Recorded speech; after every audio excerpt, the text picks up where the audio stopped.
Olá, olá, olá, boa noite. São 18 horas deste sábado, dia 22 de junho de 2024. Estamos dando início a mais um Forças do Brasil aqui pela TV 247. Hoje eu queria dar as boas-vindas a todos vocês, todas vocês que estão nos assistindo, que mais uma vez nos prestigiam. Na verdade, nós estamos gravando na tarde da sexta-feira, às 4 da tarde, e nós temos o grande prazer de receber a Tereza Campelo, diretora socioambiental do Banco Nacional de Desenvolvimento Econômico e Social, o BNDES, para nossa grande alegria, para o nosso privilégio. Boa tarde, boa noite, Tereza Campelo. Muito obrigado por aceitar o nosso convite. Oi, Mário. Um cumprimento a todos e todas que nos acompanham aqui. Uma alegria estar aqui de novo. Conte comigo sempre para trazer informações, discutir, debater os rumos do Brasil e contar um monte de coisa que nós estamos fazendo bem bacana no BNDES, viu? Acho que as coisas já estão saindo do forno, todo dia notícia boa. Muito legal. É sobre isso que nós vamos falar a partir de agora, e eu queria dizer só a todos vocês que estão nos assistindo que, como essa nossa conversa vai ser gravada, não será possível trazer as perguntas, as observações, as informações de vocês ao vivo agora no ar, não é? Mas o chat está aberto, vocês podem trocar informações entre vocês. Também queria dizer que compartilhem essa nossa transmissão com as pessoas que vocês julgam que tenham interesse nesse conteúdo tão relevante. Também deem o joinha, apertem o positivo aí na transmissão do YouTube e também, se for o caso, podem enviar super stickers, super chats, ou vocês podem também colaborar com a chave pix, @brasil247.com.br, ou também podem se tornar sócios solidários pelo endereço www.brasil247.com/apoio. Tereza Campelo, economista, como já disse, diretora do BNDES na área socioambiental, ex-ministra do combate à fome e desenvolvimento social, lá no governo de 2011 a 2016, no período de 2011 a 2016. Tereza Campelo, você está agora no BNDES, junto ao presidente Aloysio Mercadante e outros diretores. Como é que, eu queria que você dissesse assim, como é que esse seu trabalho atual se relaciona ao trabalho anterior que você teve no governo Dilma e que foi caracterizado por retirar o Brasil do mapa da fome, como também outras conquistas muito importantes no combate à miséria, à extrema miséria. Como é que se relaciona esse trabalho com aquele? Como é que você dimensiona essas duas atividades que caracterizam a sua trajetória? Mário, olha só. Primeiro, é super bacana você começar fazendo essa pergunta, porque eu sou de uma linhagem de economistas que não aceita separar o econômico, o social e o ambiental, né? E a gente vem nessa toada fazendo esse debate sobre desigualdade, enfrentamento à pobreza, desenvolvimento econômico, que nós não, né, você pode até organizar os temas, política industrial, política tributária, para poder dar um curso melhor, mas não dá para separar esses universos, né? Não só eles transbordam as consequências, como quem entende de desenvolvimento mesmo, né? Lembrando aqui a nossa querida professora Maria da Conceição Tavares, que nós perdemos recentemente, diz isso, né? Quer dizer, para que a pessoa é economista? Para melhorar o mundo. Né? Para que a pessoa é economista? É economista porque quer resolver a pobreza, resolver a desigualdade. Se for para fazer conta e ganhar dinheiro, vai fazer outro curso, né? Vai fazer um curso, vai fazer matemática, vai, né? Então, se for para só trabalhar no mercado financeiro, vai ter melhores ferramentas. Quem faz a opção de ser economista deveria ser, nem todo mundo é, para pensar o desenvolvimento nesse sentido. Reduzir desigualdade, enfrentar a pobreza, melhorar, produzir para todo mundo, enfrentar a insegurança alimentar, né, desenvolver esse conjunto de capacidades, né, para melhorar a vida de todos. Então, assim, primeira questão é essa. A segunda, que parte das pessoas me conhece muito por esse meu período como ministra, e mesmo no Ministério do Desenvolvimento Social e Combate à Fome, a agenda não era uma agenda assistencialista, né? A gente vinha trabalhando com um conjunto de conceitos que casava exatamente o social, o ambiental, o enfrentamento da pobreza multidimensional. Então, a gente nunca aceitou fazer um debate assistencialista, onde transferência de renda era uma ajuda. Sempre trabalhamos com a ideia do direito, né? E como garantir acesso ao conjunto dos direitos, né? Água, por exemplo, que eram as nossas cisternas, que é uma coisa que a gente está fazendo hoje no BNDES também. Mas a ideia é que acesso à água não só um direito, né, humano, inclusive um dos aspectos da segurança alimentar, como você não tem como produzir sem água, né? Então, esse conceito sempre esteve presente nesse período que eu tive a honra de ser ministra da presidenta Dilma. Mas pouca gente sabe que no governo do presidente Lula, 1 e 2, eu era assessora do presidente Lula e trabalhava justamente com a área de desenvolvimento, com a área ambiental, né? Desenvolvimento agrário, o casamento da agenda ambiental com o desenvolvimento rural, com as questões de infraestrutura. Então, assim, eu já tenho uma trajetória importante envolvendo a questão de geração de emprego e a questão ambiental. Depois somei, né, todo um conhecimento na área social, e isso acho que virou uma ferramenta importante para eu estar cumprindo essa função hoje. A agenda socioambiental que o presidente Mercadante tem ambicionado, né, e colocado para a gente como uma das questões estratégicas, ela não é mais aquela agenda residual, né? O que acontece com o sistema financeiro em geral, com as grandes instituições financeiras? Você tem lá o banco todo querendo gerar lucro e ter aquele desenvolvimento no sentido econômico de geração de lucro, estrito senso, e tem lá uma caixinha que o povo chama de ESG, né? De ambiental, social e governança, que é uma caixinha, que é um pedacinho do banco, né? Nós não estamos fazendo isso. O que nós queremos fazer é que o social, o ambiental e o econômico andem junto. Portanto, eles são parte do conjunto das ações que a gente vem desenvolvendo como instituição financeira. Então, eu acho que essa é a grande marca e a grande diferença que nós estamos fazendo no banco. Cada uma das nossas políticas, elas têm algumas características das políticas que a gente vem levado adiante dentro do BNDES. A primeira delas é estar casado com a política pública, isso é um governo só, né? Um banco é um banco público de desenvolvimento, não está ali para fazer uma pequena caixinha, uma pequena tarefa. Essa era a visão apequenada, né, que o governo Bolsonaro tentou impor ao banco, reduzindo o papel do banco, diminuindo suas funções e assim por diante. Agora não, agora nós estamos com projetos com escala, com perspectiva, né, e atuando o banco ser verde, ser inclusivo, né, ser digital, isso ser uma marca de cada uma das diferentes áreas do banco, não só do social e do ambiental, que é a área específica que eu estou liderando. Então, primeira grande questão, está colado com políticas públicas e está se somando numa estratégia geral de governo. A segunda é ter escala. Nós não queremos mais fazer um projetinho pequenininho, pontual, que o BNDES está fazendo uma coisinha bacaninha na área ambiental, ou um projetinho piloto, né? Não, nós estamos trabalhando com escala, né? E queremos gerar impacto. Então, assim, isso tem marcado a nossa atuação. Pegar um exemplo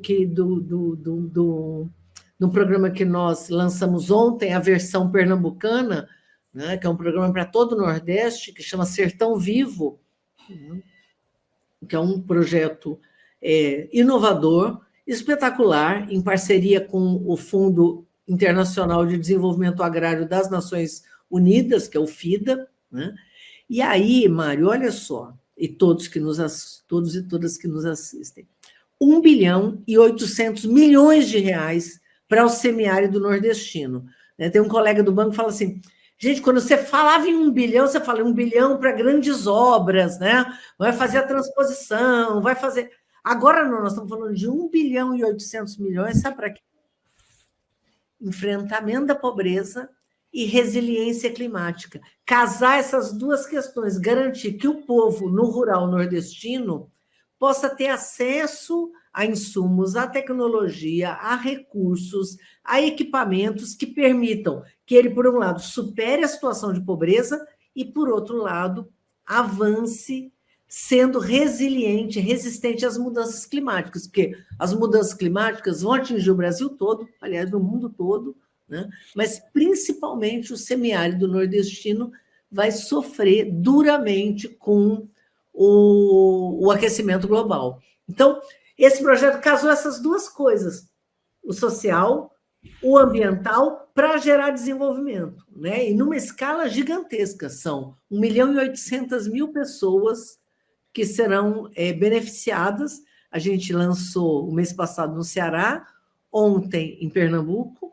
300 milhões para o estado de Pernambuco. Logo no começo de julho vamos para Bahia, depois Sergipe, e assim vamos na sequência para os 9 estados.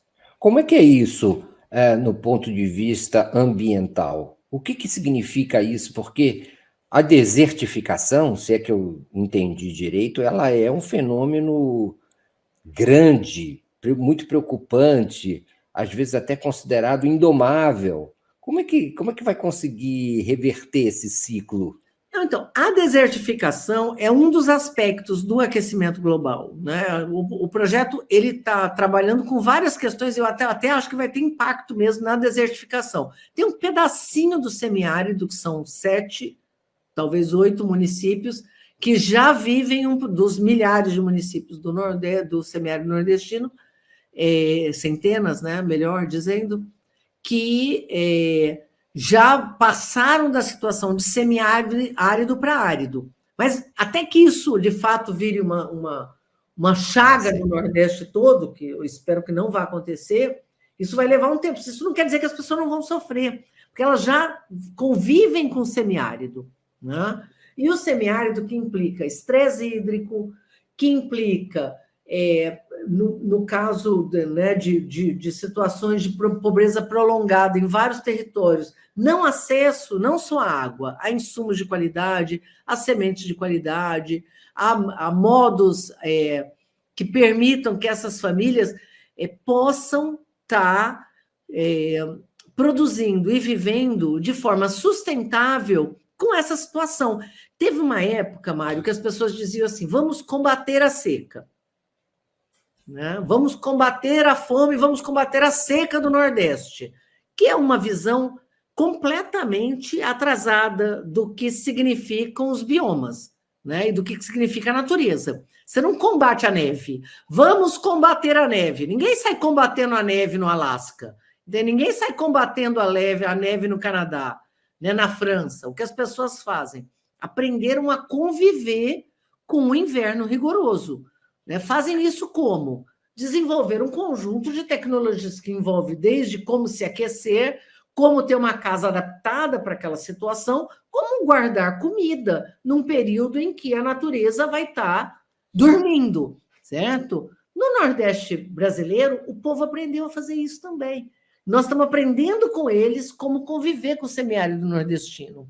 Nós temos muita sabedoria no sertão brasileiro. Uma delas é a cisterna. A cisterna não foi invenção da Tereza, né? Eu ajudei, quando ministra, e ao longo do governo Lula e do governo da presidenta Dilma, nós fizemos 1.200.000 cisternas.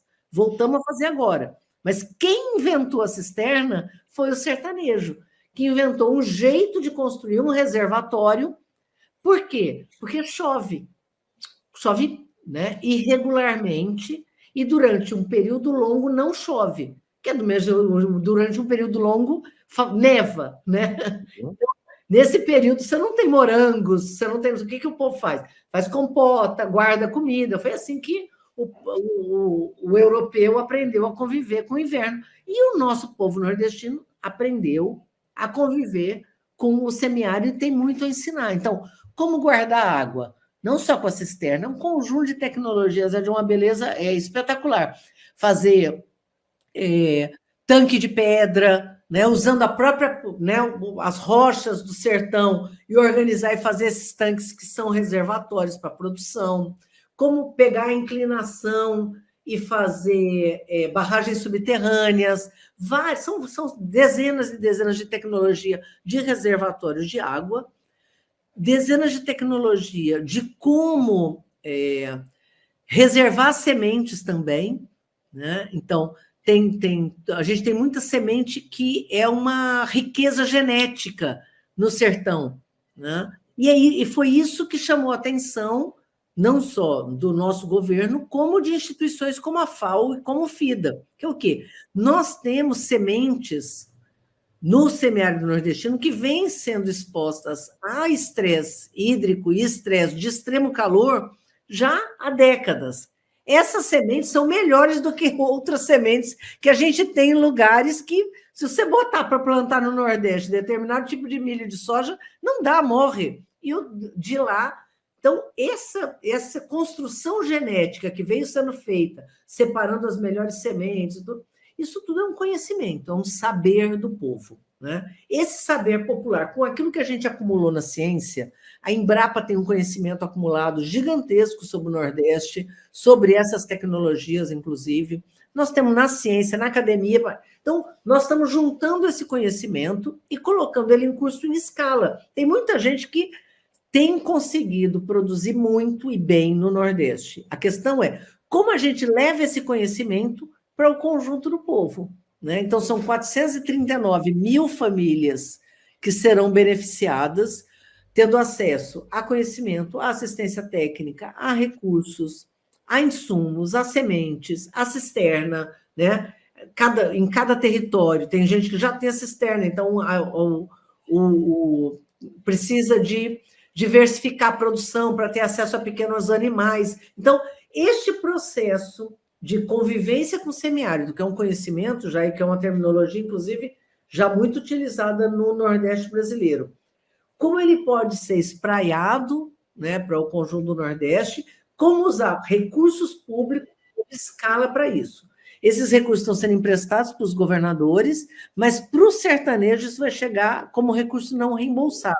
O povo gosta de chamar de dinheiro a fundo perdido. Não é fundo perdido, é fundo perdido quando você vai jogar dinheiro fora, né? Então, aqui não, o dinheiro não reembolsável, ou seja, esse agricultor vai receber semente, vai receber conhecimento, assistência técnica, qualificação profissional, treinamento, aprender a fazer agroindústria, a se cooperativar e assim por diante, não vai precisar pagar de volta esse recurso. O resultado, nós esperamos que seja aumento da segurança alimentar dessas famílias, aumento da produção de comida, que vai ser bom para todo mundo, né?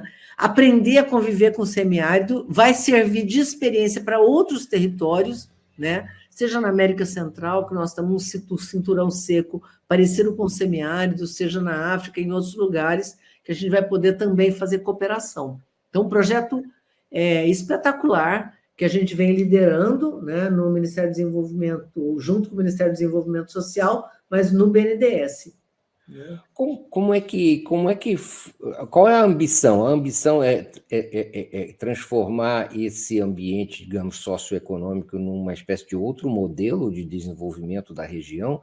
Chega a esse ponto de antes e um depois? Eu acho que a gente está dando um passo importante para que isso se torne uma realidade, né? Agora, são várias ambições que estão misturadas aqui, né? Voltando para o teu ponto, que eu acabei me empolguei falando do enfrentamento à pobreza, casado com a resiliência climática, né? Ou seja, como eu preparo esse agricultor, porque a vida dele vai piorar, Mário. Essa que é a questão. Não é assim, tá ruim. Vai piorar, vai aquecer mais. A gente está vivendo isso em tudo quanto é lugar. Você deve estar vivendo aí, né? Você está em São Paulo, imagino. Eu aqui no Rio, a gente enfrentou situação térmica de 60 graus recentemente, né? A sensação térmica. Estava 40 graus, a gente parecia que estava 60.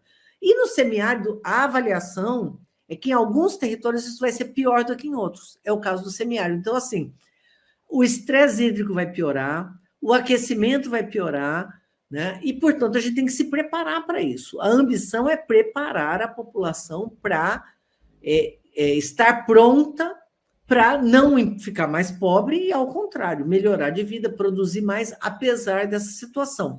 E junto, nós estamos fazendo várias ações Por exemplo, a gente fala muito em reflorestamento aqui na Mata Atlântica e no Amazonas.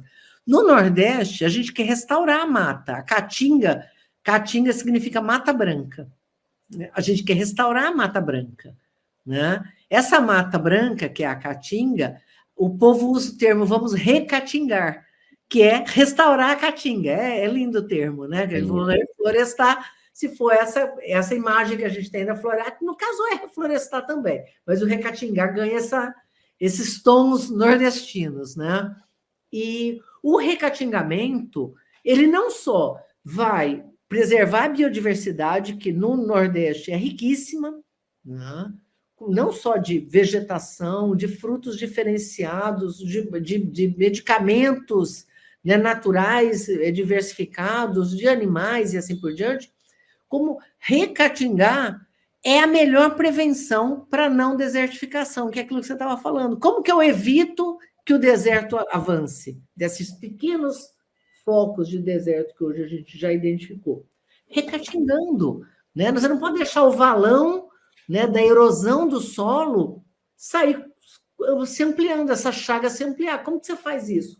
Recuperando nascente, recatingando, garantindo unidades de conservação que sejam eficientes e produzindo de forma sustentável. Ou seja, eu não preciso derrubar a caatinga para ter uma produção rural sustentável, né? Você tem o maior rebanho de caprino do Brasil no Nordeste, coisa que as pessoas eu acho que não sabem, né? A gente fala, come carne de bode, mas na verdade o maior rebanho não é essa coisa mística que parece que é uma coisa de culinária, cultura culinária. Não, o maior rebanho caprino do Brasil está no Nordeste. Você tem como ter um rebanho caprino, como tem em muitos lugares, que convive com o semiárido, já fazendo essa diversificação, né? A cabra está solta, ela vai comendo um tipo de comida, um outro. Essa cabra é muito mais saudável do que aquela que come ração trancada, isolada, né? Então, assim, você tem um conjunto de saberes que pode ser difundido, aperfeiçoado, melhorado, fazendo com que a gente consiga atingir esses dois objetivos, né? Superar a pobreza e resistir, né, às mudanças climáticas, fazendo isso com produção de alimentos, né, melhorando a vida do povo e assim por diante. Então, projeto muito bacana, eu estou bem empolgada. Como é que num projeto que provavelmente é multissetorial e também é um projeto que age, às vezes eu tenho a impressão, pulverizadamente, ou seja, em cada família ou unidade residencial, como é que controla, como é que comanda, como é que regulariza e como é que garante a consecução dos objetivos? Olha só, a primeira grande questão, é importante você colocar isso, porque isso é uma coisa que está pautada o tempo todo. Nós estamos trabalhando com assistência com os estados, né? Por mais que o projeto tenha unidade de ação, ele não é padronizado. Por quê? Porque o que cada família quer produzir, inclusive, é diferente. Por que eu vou obrigar todo mundo a produzir umbu? Né? Não é.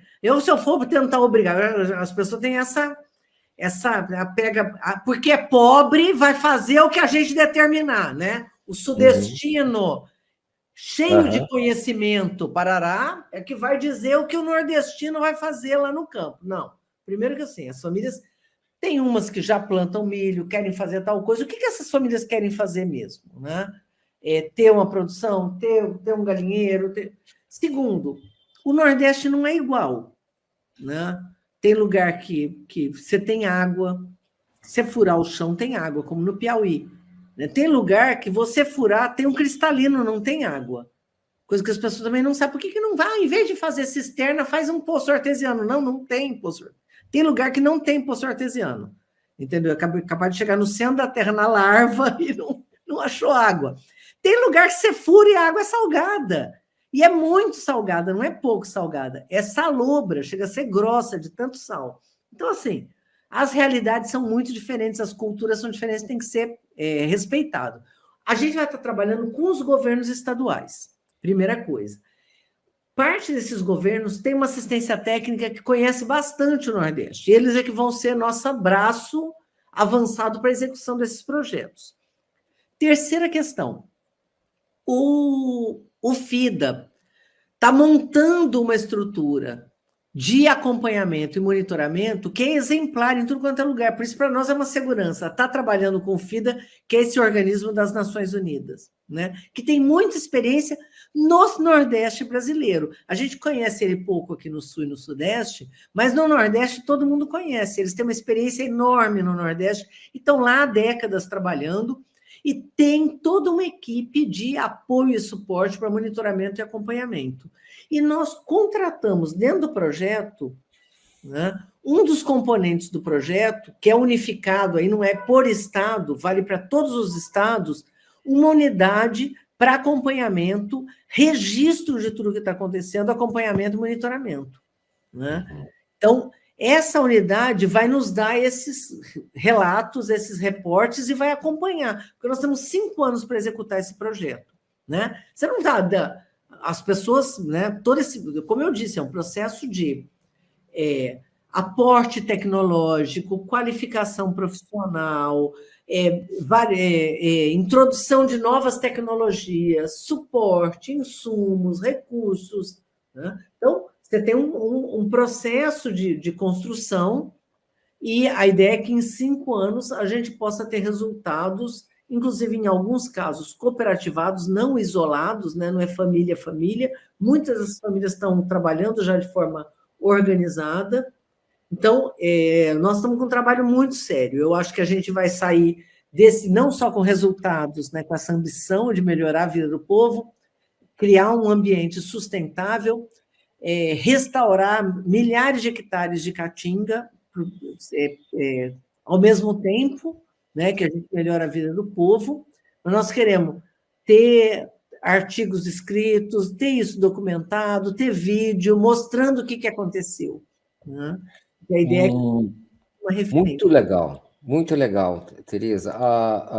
Eu consigo imaginar a razão do seu entusiasmo.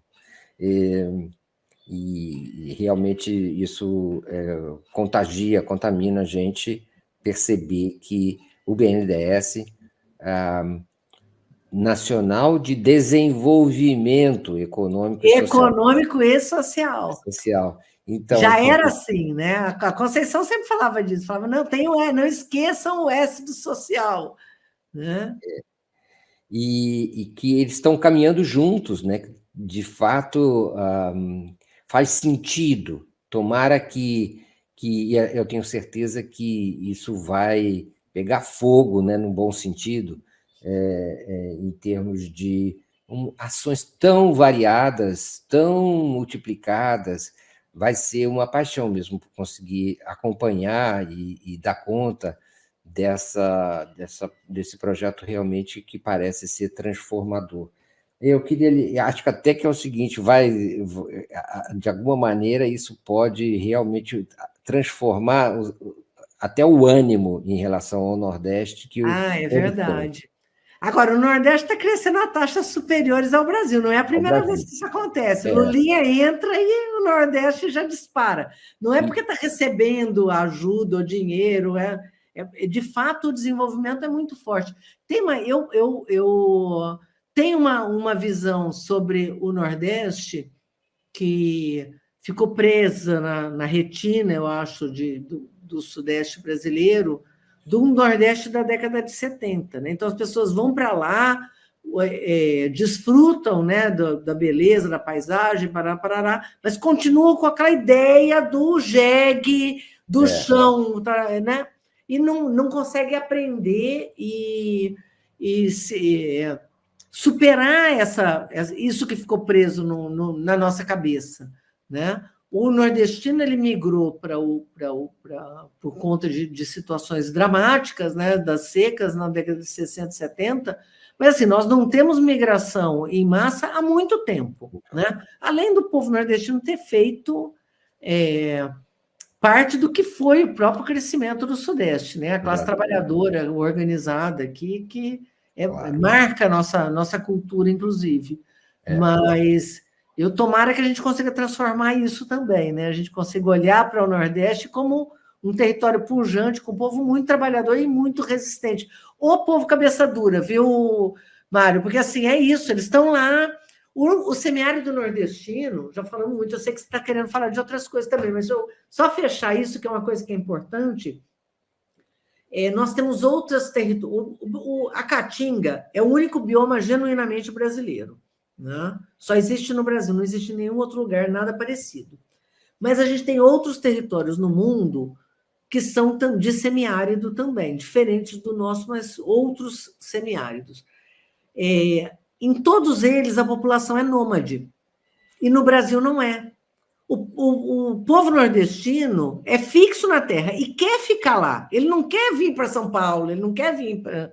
Ele quer trabalhar lá, ele quer ficar, ele gosta, ele sabe produzir.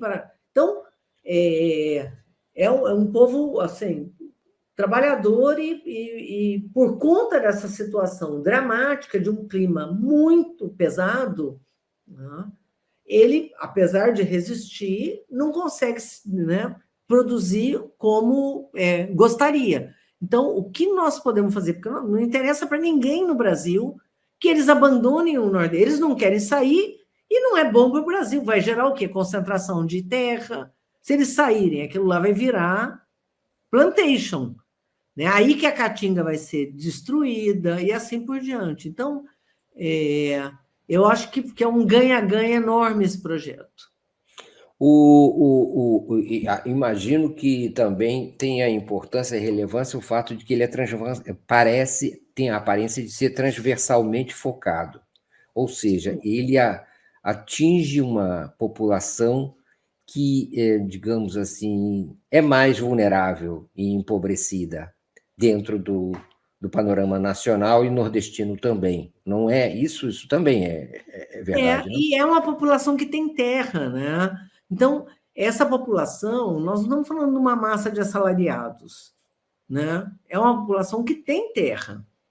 Se eles conseguirem produzir, ou seja, eles têm meio de produção, usando uma terminologia que certamente parte dos nossos ouvintes vão conseguir, da nossa audiência, vai conseguir entender. Eles têm meio de produção, eles são donos da terra. Nós não queremos que eles percam isso.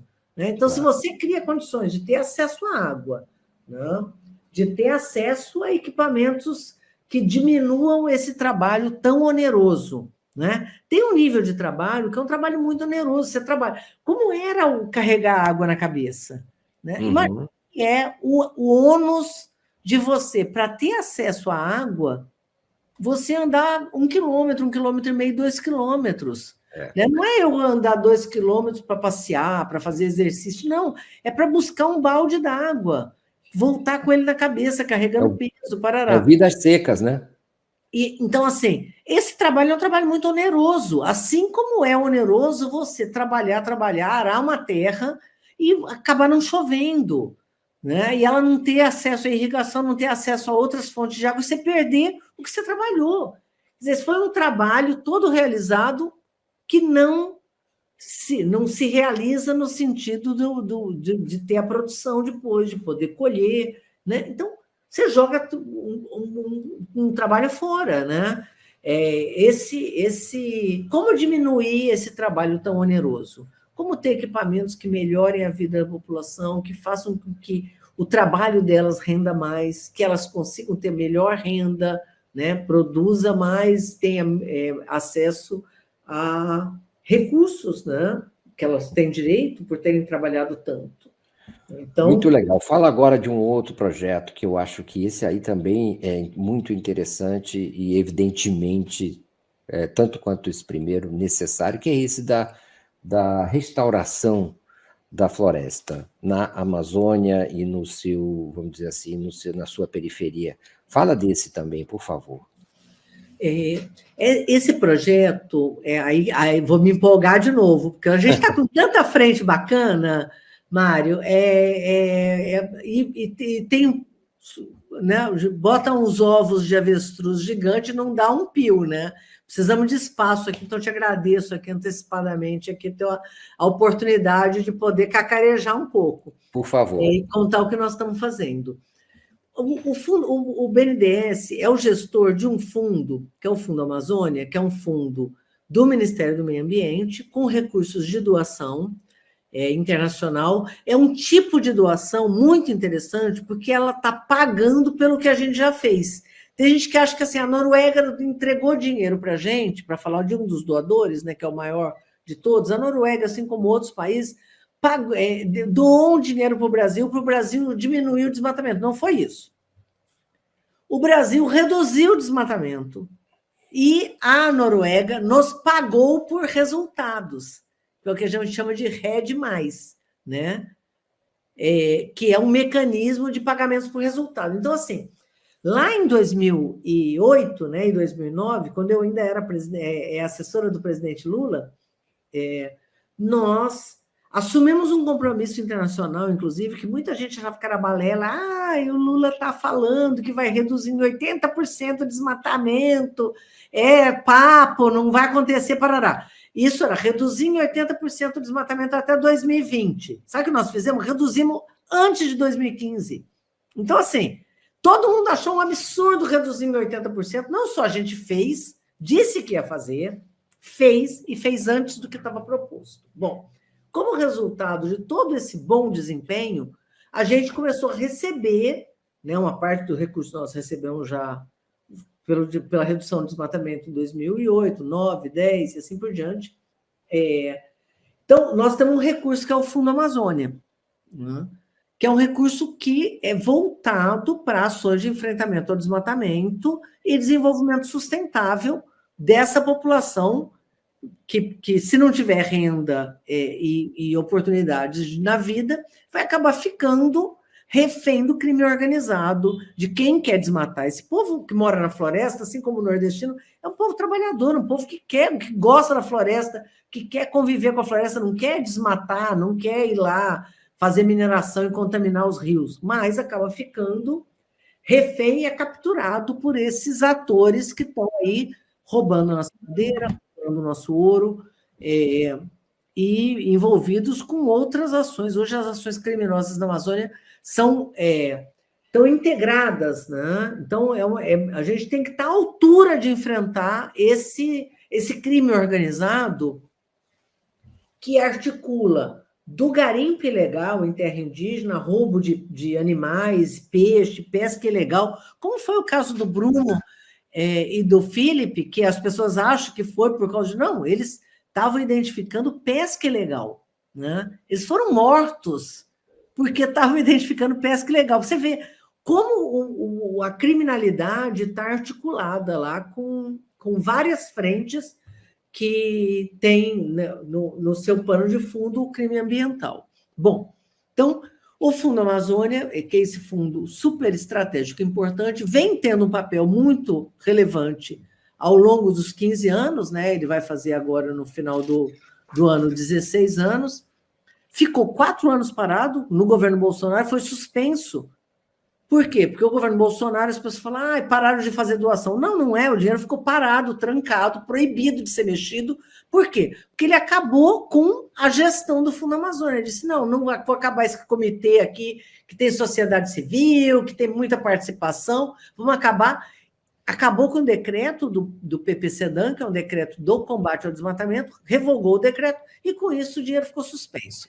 Nós, quando voltamos, reativamos o Fundo Amazônia, fizemos todo um diagnóstico, e uma das coisas que a gente identificou é que a gente vinha tendo muitos projetos importantes, relevantes, mas pontuais, né? A soma deles não necessariamente dava o escala e impacto que a gente precisa para enfrentar o nível de organização do crime hoje no território amazônico, né? E, portanto, a gente começou a trabalhar com algumas ações de grande porte estratégicas. Uma delas, depois, se a gente tiver tempo ou em outra oportunidade, você me chama, eu falo das outras frentes que nós estamos trabalhando, que são várias. A ideia é a gente trabalhar com grandes projetos, o fundo continua aberto, recebendo pequenos projetos, propostas e tudo mais, mas o governo estabeleceu grandes diretrizes. E uma das diretrizes parece uma... Eu vou falar, vocês vão achar óbvio, mas é genial. Né? E é super inovadora, que é o quê? A gente vinha enfrentando o desmatamento, que é o que vamos continuar. A meta do presidente Lula é desmatamento zero. Só que nós queremos fazer mais. tem todo um território da Amazônia que vai do Acre, fazer aqui ao contrário para vocês enxergarem, que vai do Acre, passa ali pelo sul da Amazônia, do estado do Amazonas, pega ali o norte do Mato Grosso, vai até o Pará. Esse território, que é essa saia em volta da Amazônia, que é a franja, né, da Amazônia, a beirada da Amazônia, é a região que teve maior desmatamento. É conhecida como o Arco do Desmatamento.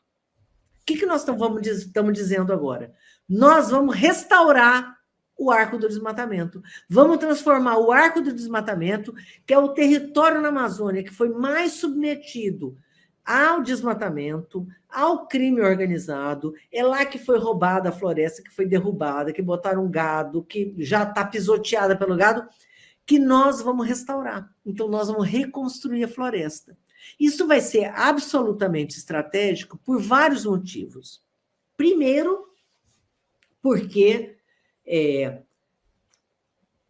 o aquecimento global que a gente estava comentando quando estava falando, né, do sertão vivo, o mundo todo está aquecendo. A floresta amazônica é uma das grandes soluções para o mundo.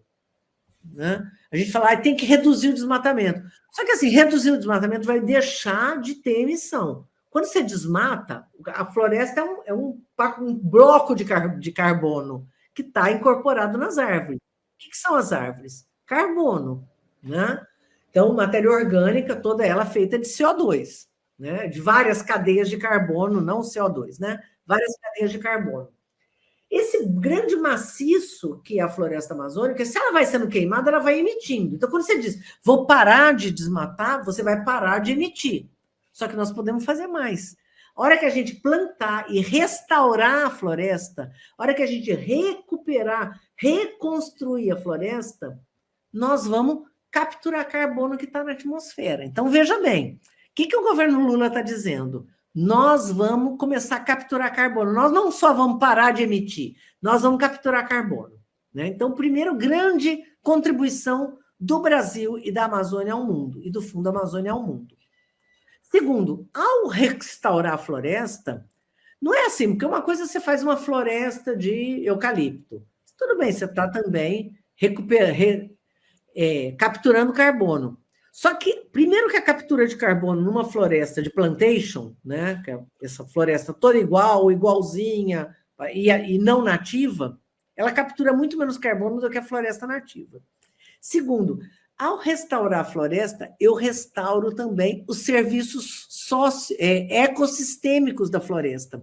A floresta amazônica, o fato dela existir, não dela deixar de ser queimada, a sua simples existência mantém a temperatura do planeta 1 grau abaixo do que ela teria se a floresta não existisse. Não é se a floresta for queimada. Se a floresta não existisse, o mundo hoje já seria 1 grau mais quente. Então, a floresta amazônica já presta um serviço para a humanidade. Vamos restaurar essa floresta. E, além desse serviço, tem outros serviços, vários. Eu podia ficar horas aqui falando. Os rios voadores, que você já deve ter ouvido falar, e a nosso povo também. A floresta transpira. Ao transpirar, sobe aquele monte de água, e essa água voa. Né? São os rios que estão em cima da floresta. Esses rios são os rios que abastecem o cerrado.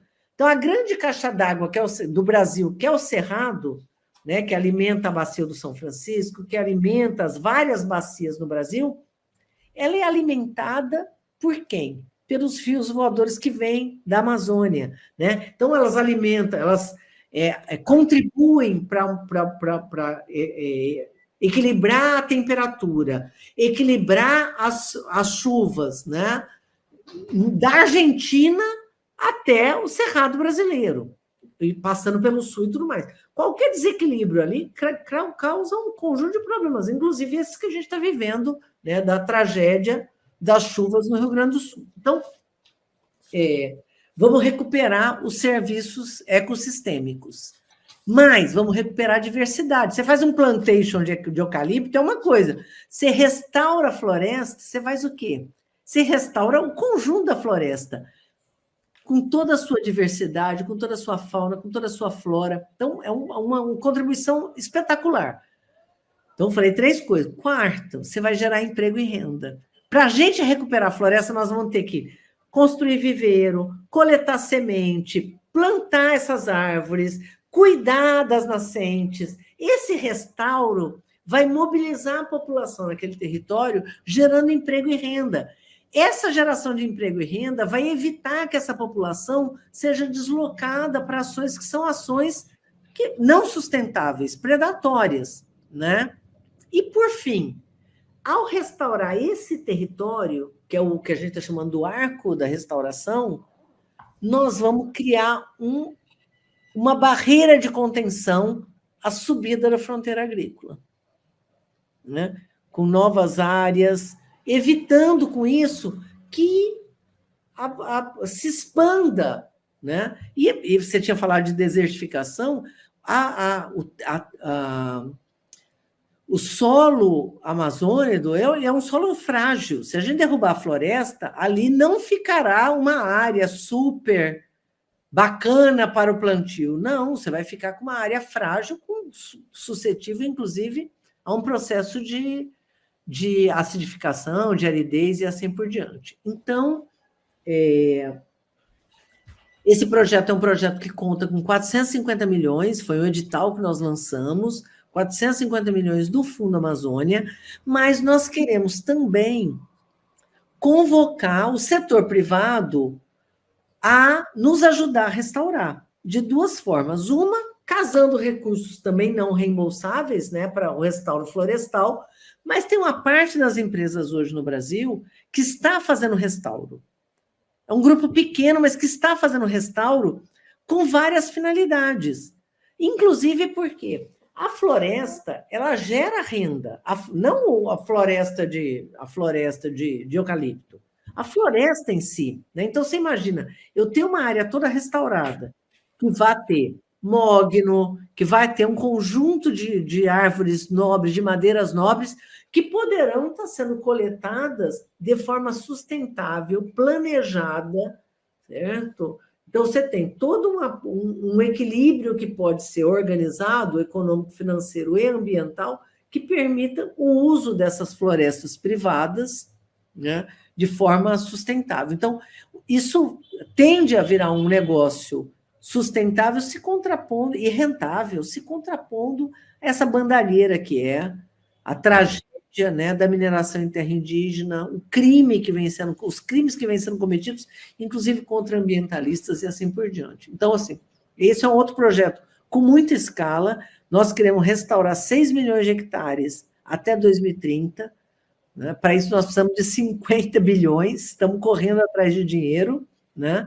Mas tem 1 bilhão que o governo do presidente Lula já colocou, né? E que está sendo gerido pelo BNDES. Muito bem. Eu imagino, você já respondeu a pergunta que eu tinha, que esse era um projeto, como você disse, uma franja, mas qualquer franja no Brasil é imensa, né? Na Amazônia, então, você falou aí desde o Acre até Pará, não sei se eu reproduzi bem. É uma coisa, assim, de escala semiplanetária.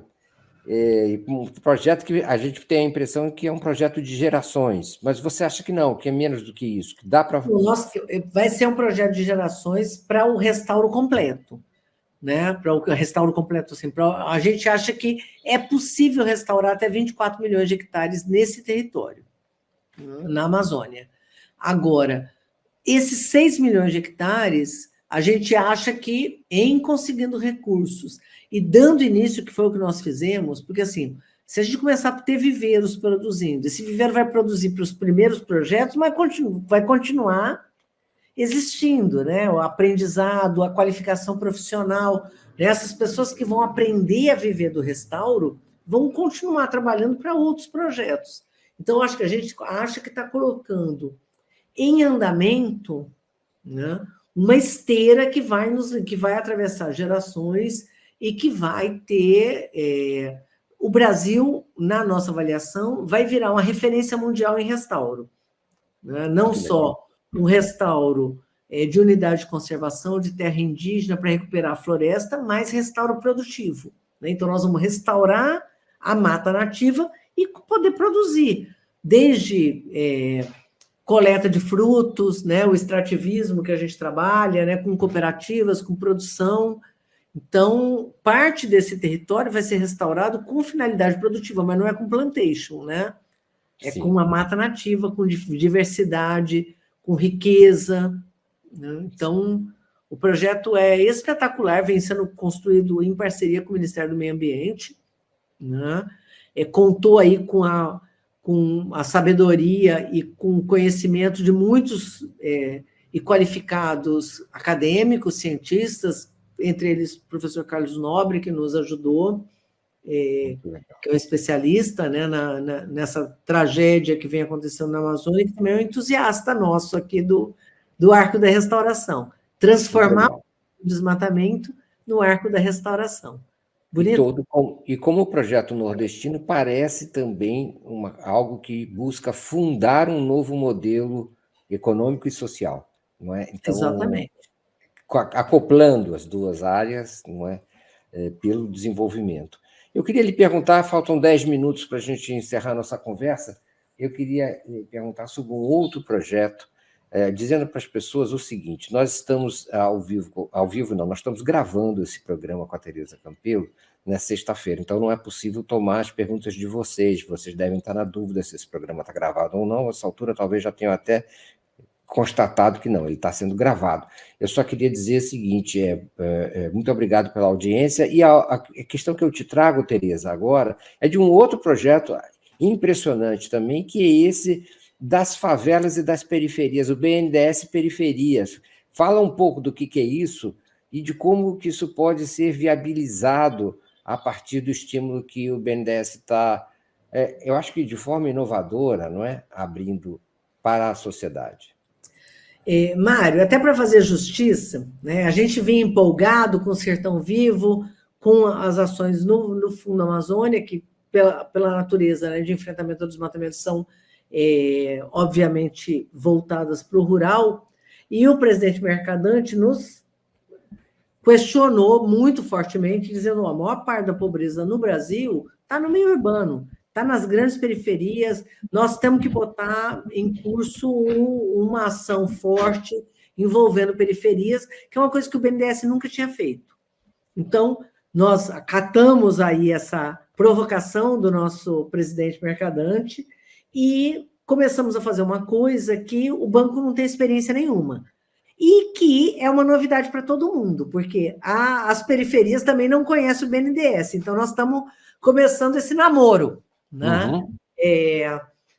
O projeto BNDES Periferias é um projeto que foi aberto o nosso balcão com recursos a fundo perdido, 50 milhões do BNDES, 50 milhões que tem que vir de parceiros.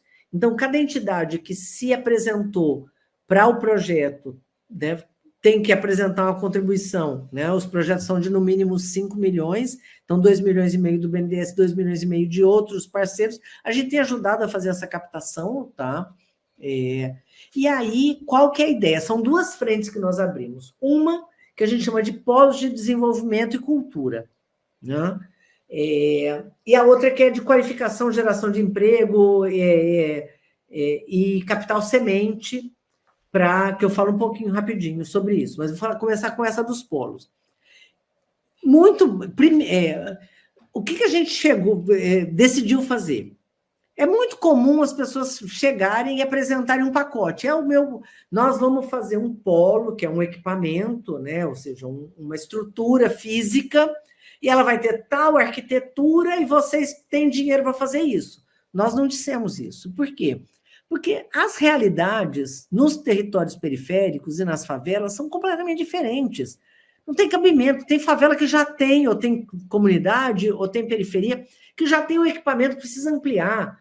Tem umas que precisam subir mais um andar. Tem outras que não tem nada. Vamos tentar arranjar o terreno e vai construir, né? E tem umas que são quase verticais, tem outras que são planas. Então, por que a gente vai impor para a comunidade qual é o desenho, qual é a arquitetura, qual é o projeto? Então, esses projetos são adaptáveis, são propostos pela periferia, nós estamos completamente abertos a receber as propostas, e o que cada equipamento vai fazer depende. Então, nós abrimos o edital, recebemos já os projetos, terminou nesse sábado, então nós estamos começando a olhar os projetos. Tem projeto, por exemplo, de segurança alimentar e nutricional, com cozinhas comunitárias, tem projeto que é qualificação profissional, tem projeto que mistura tudo isso, vai ter cozinha, vai ter um teatro, vai ter cursos para informática, qualificação profissional dos jovens. Então, as soluções que estão sendo apresentadas são soluções em cima do que é a necessidade de cada uma dessas comunidades. E para os projetos de geração de emprego e renda, pode até ser a mesma instituição, a mesma associação comunitária, etc., apresentar um projeto para as duas frentes, né? Vai trabalhar com essa parte de qualificação, né? Não precisa aí ter um equipamento, pode já ser um lugar alugado ou contar com esse equipamento que nós estamos também financiando. E o povo gosta de falar de startup, né? Startup, que é uma coisa chique, assim, de classe média alta, faz uma startup.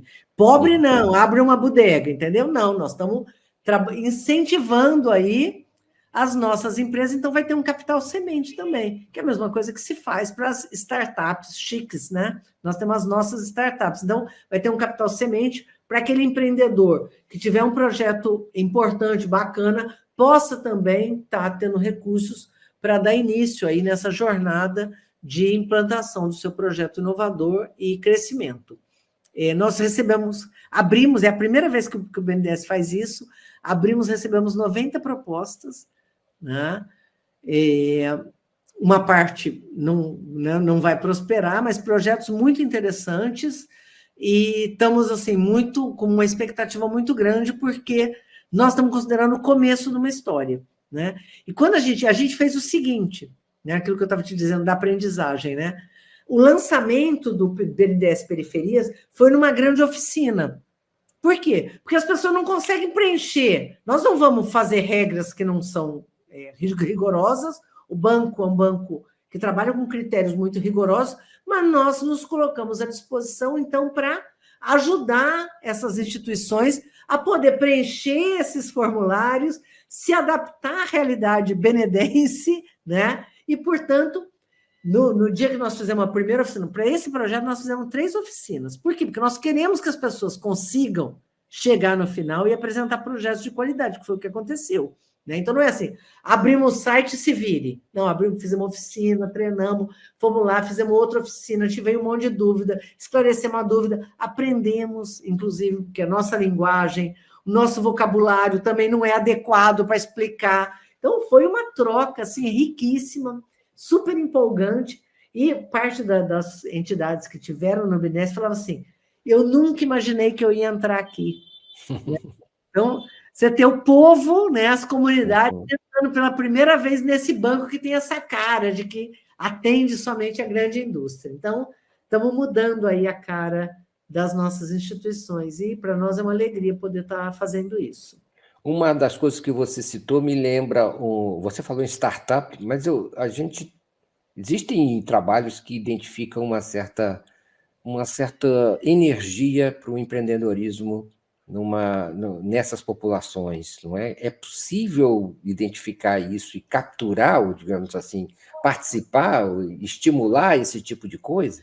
Existem muitos projetos que estão fazendo isso, né? E a gente está tentando aprender com eles. Nesse caso, o que nós estamos fazendo é uma instituição do território que pode estar casada com outras instituições, pode se consorciar com instituições mas, assim, uma das coisas que pontuou e vai pontuar muito para classificar nossos vencedores é ter vivência e experiência no território. Nós não queremos que alguém de fora daquele território entre lá e diga o que o povo precisa e o que o povo quer fazer. Certo? Então, a instituição, se ela tiver no território, já tiver experiência de empreender, ou já tiver experiências, nós temos, gente, instituições excepcionais com 30, 40 anos de convivência nesse território. Durante a pandemia, a gente viu parte dessas instituições que foi o que salvou o povo, né? Então, tem muita gente que tem experiência e que se somou com outras instituições de qualificação profissional para montar um pequeno consórcio e apresentaram propostas, né? Então, nessas são propostas mais organizadas. Quem vai eventualmente estar fazendo isso é a instituição que se qualificou. Não vai ser o BNDES a ir lá fazer esse trabalho na ponta. Quem vai fazer o trabalho na ponta vai receber recursos nossos, não reembolsáveis, para desenvolver esses projetos. E imaginamos que uma parte dos projetos tenham essa característica que você citou, né, de identificar empreendedores, né, ou cooperativas, né, associações, articulações de empreendedores que tenham um bom potencial, que tenham tido uma ideia inovadora, como desenvolvê-los. Então, tem uma parte do nosso recurso que é para isso, mas não somos nós que vamos fazer isso, até porque a gente não sabe fazer isso. Muito bom. Nós chegamos ao final do nosso encontro com a Tereza Campelo. Tereza Campelo, nós ficamos um pouco aqui hoje, tanta coisa importante, tanto uma coisa rica, estimulante, que o tempo foi pouco para cobrir elas com detalhes que elas desejam, merecem, e é necessário que nós tratemos. Eu renovo o convite para que você retorne. Aliás, você mesma sugeriu retornar. Vamos Conte comigo, retornar. Mário. Hã? Conte comigo. Muito obrigado, para que a gente possa descer em detalhes de cada um desses projetos, as dificuldades, as virtudes, enfim, a maneira como eles podem ser implantados e gerar, não é, toda essa repercussão que todos nós esperamos que tenham, porque são simplesmente salvadores nos mais diversos aspectos. Tereza Campelo, muito obrigado, foi um privilégio falar com você. Obrigado a você, querido, tuas ordens. Abraço a todos e todas. Muito obrigado pela audiência. A gente volta com mais um Forças do Brasil no próximo sábado. Continue agora com a programação da TV 247. Tchau, tchau, boa noite, até a próxima.